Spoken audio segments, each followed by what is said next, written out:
The main benefits that I see and the main needs that I see from the NBN network is mainly to do with our geographical location and where we are.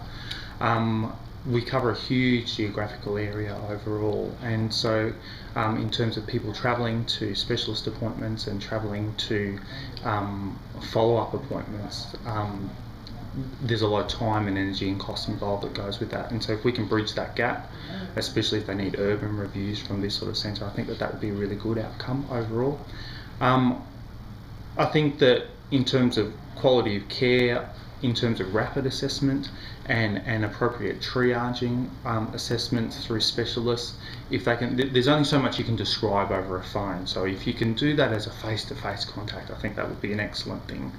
And then just get the appropriate outcome that goes through it. If they need a more urgent care, you know, the specialist knows face-to-face, they know the case and they can get the ball rolling, and then the follow-through that goes with it. So that's one of my major benefits, and certainly a patient benefit.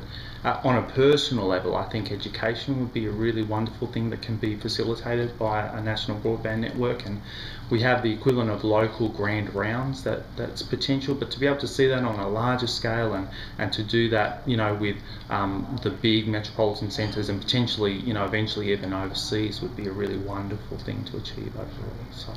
So in that professional development field, there's some great opportunities, then, isn't there, for being able to link in with, you know, other medicos and specialists and what have you, so to actually teach you and train you or whatever it might be in those particular fields. And same thing, you know, do we have a cutting edge area of development that we have here that we can share? Is there a new procedure that's being developed in Israel or America that we can, you know, not have eventually filter through, but a direct interaction would be really good.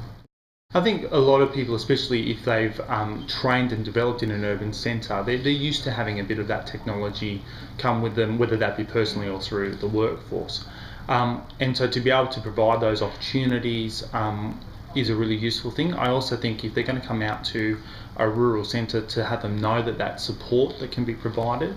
Again, you know, knowing that even though previously the specialist was just up the road, it's now not that much of a gap anymore, even though they've actually travelled a long geographical distance. And I think that would provide a lot of reassurance and a lot of incentive to then bring them out further and further afield, and the benefits that follow on. And so, you know, are they working in a regional hospital, and is that something that was concerning them? But if they, you know, if they're in an emergency department and they need to treat something that is fairly rare or they don't see all the time, and they can link straight up to, you know, a major city emergency department and you know, be taken through that process. And I think a lot of people get concerned about that support aspect, and that can certainly be addressed in a very large degree and feel a lot of concerns by having the network set up.